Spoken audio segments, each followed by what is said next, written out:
हरे कृष्णा, जय श्री हरि। आप सभी धर्म प्रेमी दर्शकों का स्वागत है हमारे इस पावन धार्मिक YouTube चैनल पर।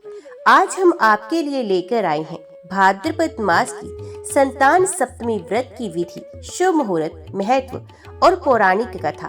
कहा जाता है कि इस व्रत को श्रद्धा पूर्वक करने से संतान सुख प्राप्त होता है, संतान निरोगी और दीर्घायु होती है और दंपत्ति का जीवन सुखमय हो जाता है। इसलिए इस वीडियो को अंत तक देखें और यदि आपको ये जानकारी उपयोगी लगे तो चैनल को सब्सक्राइब करें, लाइक और शेयर करना बिल्कुल ना भूलें। कमेंट में जय संतान गोपाल लिखकर अपनी श्रद्धा जरूर प्रकट करें। संतान सप्तमी व्रत भाद्रपद मास के शुक्ल पक्ष की सप्तमी तिथि को किया जाता है। ये व्रत विशेषकर संतान प्राप्ति और संतान के दीर्घ आयु जीवन के लिए किया जाता है। भारतीय धर्मशास्त्रों में वर्णन है कि यदि कोई दंपत्ति संतान प्राप्ति में विलंब या कठिनाई का सामना कर रहा हो तो ये व्रत उनके लिए वरदान स्वरूप है। पुराणों के अनुसार सप्तमी तिथि का संबंध सूर्य देव से है। सूर्य ही संपूर्ण जगत के जीवन दाता है और संतान का जन्म भी उनके आशीर्वाद से ही संभव है। संतान सप्तमी के दिन माता पिता, संतान सप्तमी माता और भगवान सूर्य देव और सप्त मातृका की पूजा करती हैं।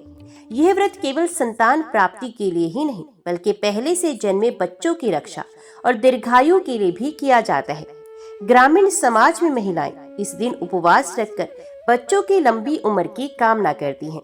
इसे माता का व्रत कहा जाता है क्योंकि अधिकांश महिलाएं ही इसे करती हैं। इस व्रत को करने से माता पिता को आत्मिक शांति मिलती है। माना जाता है कि इस व्रत के दौरान की गई प्रार्थना भगवान विष्णु और सूर्य देव तक पहुंचती है और संतान पर उनकी कृपा होती है। हिंदू पंचांग के अनुसार इस तिथि की शुरुआत 29 अगस्त रात 8:25 से शुरू हो जाएगी। वहीं इस तिथि का समापन अगले दिन 30 अगस्त रात 10:46 पर हो जाएगा। इसके अनुसार 2025 में संतान सप्तमी व्रत 30 अगस्त 2025 रविवार को मनाया जाएगा। सप्तमी तिथि की पूजा का मुहूर्त रहेगा सुबह 11:05 से लेकर दोपहर 12:47 तक। अभी नोट कीजिए, संतान सप्तमी व्रत में उपयोग होने वाली पूजन सामग्री: कलश और जल, आम या अशोक के पत्ते, रोली, मोली या फिर लाल धागा, हल्दी और चंदन, चावल जिसे अक्षत भी कहते हैं, पंचामृत जो दूध, दही, शहद, घी और गंगा जल से बनता है, गंगा जल या पवित्र जल, पुष्प विशेषकर लाल और पीले फूल, धूप, दीपक और घी, 7 मातृका की प्रतिमा, चित्र या हल्दी से बनाए हुए प्रतीक, संतान गोपाल भगवान की प्रतिमा या चित्र, 7 प्रकार के अनाज जिसे सत अनाज भी कहते हैं, 7 प्रकार के फल जैसे केला, अनार, सेब, अमरूद, नारियल, सीजनल फल, 7 सुपारी, 7 पान के पत्ते, ऋषि स्त्री का प्रतीक मिट्टी से बनाए, मिठाई और नैवेद्य, आरती की थाली, घंटी और शंख। संतान सप्तमी का व्रत केवल उपवास भर नहीं है बल्कि इसमें 7 मातृका और संतान गोपाल भगवान की विशेष पूजा की जाती है। आइए इसे विस्तार से समझते हैं। व्रती मुख्य रूप से महिलाएं होती हैं। उन्हें प्रातः सूर्योदय से पहले उठना है, नित्य कर्मों से निर्वृत्त होकर स्नान करें, पवित्र वस्त्र धारण करें। विशेषकर लाल या फिर पीले रंग का कपड़ा उत्तम माना जाता है। पूजन स्थान को गंगा जल से शुद्ध करें। आसन पर बैठकर संकल्प लें। संकल्प करने के लिए कहें कि मैं संतान की प्राप्ति एवं संतान की रक्षा हेतु संतान सप्तमी व्रत का संकल्प करती हूँ। उसके बाद एक पीतल या मिट्टी का कलश लें, उसमें जल भरें, आम या अशोक के पत्ते रखें, कलश के ऊपर नारियल रखें और मौली बांधें। इस कलश को संतान गोपाल भगवान का प्रतीक मानकर पूजें। 7 मातृका जिनमें ब्राह्मणी, महेश्वरी, कुमारी, वैष्णवी, वाराही, इंद्राणी और चामुंडा की पूजा की जाती है। प्रतिमा उपलब्ध ना हो तो हल्दी से 7 प्रतीक बनाकर पूजा करें। प्रत्येक मातृका को अक्षत, पुष्प, चंदन, धूप और दीप अर्पित करें और मंत्र का जाप करें। संतान गोपाल श्री कृष्ण का स्वरूप होता है। उनकी प्रतिमा या चित्र को पाट पर स्थापित करें। पंचामृत से स्नान कराएं। वस्त्र, आभूषण और पुष्प अर्पित करें। धूप दीप प्रज्वलित करें, नैवेद्य में फल और मिठाई चढ़ाएं। सप्तमी के दिन 7 प्रकार के अनाज और 7 प्रकार के फल अर्पित करना अनिवार्य है। इसे 7 दिशाओं में अर्पण करना संतान की सुरक्षा का प्रतीक माना जाता है। पूजन के समय संतान गोपाल मंत्र का जप विशेष फलदायी है। पूजन के दौरान संतान सप्तमी की कथा अवश्य सुननी चाहिए। कथा के बिना ये व्रत अधूरा माना जाता है। अंत में संतान गोपाल की आरती करें, शंख और घंटे बजाकर मंगल गीत गाएं। बहुत पुराने समय की बात है। भाद्रपद मास का पावन महीना चल रहा था। गंगा किनारे बसे एक नगर में वसु नामक राजा राज्य करता था। वे प्रजा के लिए न्यायप्रिय, दयालु और धर्मनिष्ठ था। उसकी रानी का नाम सुरुचि था, जो रूपवती, गुणवती और धर्मपरायण थी। राज्य में सुख समृद्धि तो थी, लेकिन एक दुख राजा रानी के जीवन में गहरा बना हुआ था। वे था संतान सुख का अभाव। विवाह को कई वर्ष बीत चुके थे। सभी देवी देवताओं की पूजा की गई, यज्ञ व्रत और दान किए गए, फिर भी उनकी गोद सोनी थी। रानी जब भी महल के आंगन में खेलते बच्चों को देखती तो उसका हृदय रो उठता। ये भगवान से प्रार्थना करती, हे प्रभु, यदि स्त्री की कोख संतान से ना भरे तो जीवन अधूरा है। मुझे ये अधूरापन क्यों दिया गया है? राजा वसु भी रानी के दुख से दुखी रहते। उन्होंने कई बार तपस्वियों से उपाय पूछा तो ऋषियों ने कहा, राजन, संतान सुख प्राप्त करना कठिन है, परंतु असंभव नहीं। भगवान सूर्य के वरदान से संतान अवश्य प्राप्त हो सकती है। भाद्रपद मास की शुक्ल सप्तमी को संतान सप्तमी व्रत करो।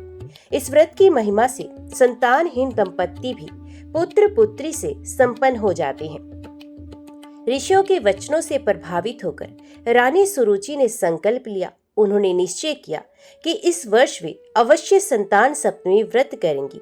व्रत का दिन आया। सुबह स्नान कर रानी ने लाल वस्त्र धारण किए, सूर्यदेव को अर्घ्य दिया। तांबे के पात्र में गंगा जल, लाल फूल और अक्षत डालकर ओम आदित्याय नमः मंत्र का जप किया।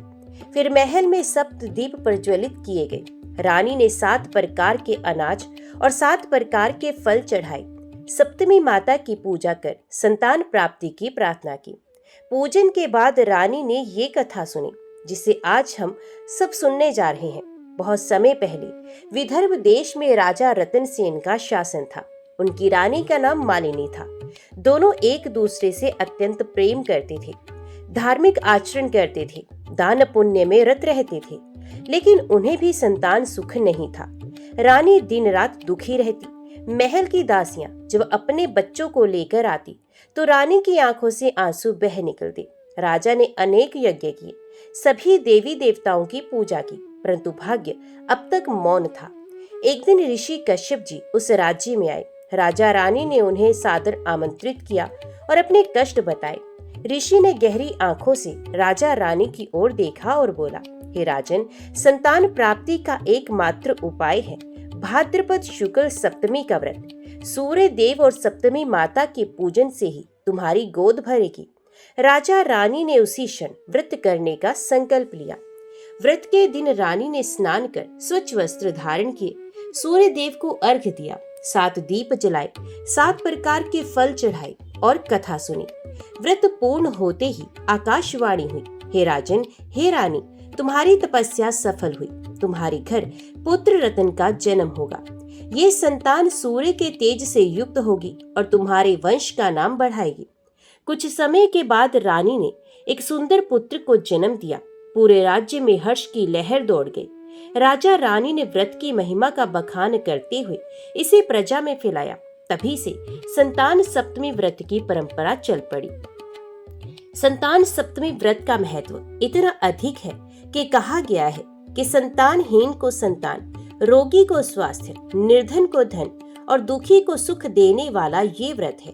जो माता पिता श्रद्धा और विश्वास से ये व्रत करते हैं, उनके जीवन में कभी निराशा नहीं होती। सूर्य देव और सप्तमी माता कृपा कर उनकी गोद को संतान से भर देती हैं। भाद्रपद मास की सप्तमी थी। एक गांव में गोपाल नामक किसान अपनी पत्नी सुधा के साथ रहता था। दोनों सरल स्वभाव के, मेहनती और भगवान में आस्था रखने वाले थे। लेकिन विवाह को 10 वर्ष बीत गए थे। फिर भी संतान का सुख नहीं मिला। लोग ताने देते, ये दंपत्ति संतानहीन है, इनका जीवन अधूरा है। ऐसे वचन सुनकर सुधा का हृदय टूट जाता। वे रात रात भर रोती और भगवान से प्रार्थना करती। एक दिन गांव में एक वृद्ध साधु आए। सुधा ने उनके चरण धोए, भोजन कराया और अपनी व्यथा सुनाई। साधु मुस्कुराए और कहने लगे, बेटी चिंता मत करो, तुम संतान सप्तमी व्रत करो। इस व्रत की महिमा से तुम्हारी गोद भर जाएगी। सुधा ने व्रत का संकल्प लिया। सप्तमी के दिन उसने स्नान कर लाल वस्त्र पहने, सूर्य देव को अर्घ्य दिया, 7 दीप जलाए और कथा सुनी। पूरा दिन उपवास कर शाम को दान दिया। कुछ समय के बाद भगवान की कृपा से सुधा गर्भवती हुई। 9 महीने के बाद उसने एक सुंदर पुत्र को जन्म दिया। गांव वाले आश्चर्यचकित हो गए और कहने लगे, सच्चे मन से किया गया व्रत कभी व्यर्थ नहीं जाता। उस दिन से गांव के सभी लोग संतान सप्तमी व्रत करने लगे। यह व्रत संतान प्राप्ति के लिए सर्वोत्तम है। पहले से जन्मे बच्चों की दीर्घायु और स्वास्थ्य के लिए भी इसे किया जाता है। समाज में इसे माता का वरदान व्रत कहा जाता है। इस दिन व्रती यदि संतान गोपाल मंत्र का जप करती रहे तो भगवान बाल कृष्ण स्वयं कृपा करते हैं। धर्मशास्त्रों में सप्तमी तिथि सूर्यदेव को समर्पित मानी गई है। सूर्य ही जीवन दाता है और संतान सुख का आधार भी सूर्य की कृपा है। संतान सप्तमी व्रत करने से भगवान विष्णु और सूर्य देव दोनों की कृपा प्राप्त होती है। 7 मातृका की पूजा का विशेष महत्व है। ये देवियां संतान की रक्षा करती हैं और जीवन को स्वस्थ एवं दीर्घायु बनाती हैं। यह व्रत व्यक्ति के मन में विश्वास और धैर्य उत्पन्न करता है। संतान के प्रति माता पिता का प्रेम और जिम्मेदारी को और अधिक मजबूत करता है। संतान गोपाल मंत्र का जप आत्मा को शांति प्रदान करता है। इस व्रत को करने से भक्त के भीतर नकारात्मक विचार नष्ट होते हैं और जीवन में सकारात्मकता आती है। समाज में यह व्रत विशेषकर महिलाओं के लिए संतान सुख की आशा और आस्था का प्रतीक है। ग्रामीण क्षेत्रों में इसे सामूहिक रूप से भी किया जाता है, जिससे सामाजिक एकता बढ़ती है। इस व्रत से परिवार में सुख शांति बनी रहती है। उपवास और संयम से शरीर की शुद्धि होती है। सूर्य उपासना से शरीर में ऊर्जा और स्वास्थ्य लाभ मिलता है। 7 प्रकार के फल और अनाज का अर्पण करने से विविध पोषण तत्व मिलते हैं। यह व्रत गर्भवती महिलाओं के लिए मानसिक शांति और सकारात्मक ऊर्जा देता है। व्रती को व्रत पारण सप्तमी तिथि समाप्त होने के बाद अष्टमी के दिन सूर्य उदय के पश्चात करना होता है। पारण से पहले संतान गोपाल भगवान का पुनः स्मरण करें, फल और जल अर्पित करके आभार प्रकट करें, गरीब और ब्राह्मणों को दान दें, संतान की लंबी आयु और स्वास्थ्य के लिए प्रार्थना करें। इसके बाद भोजन ग्रहण करें।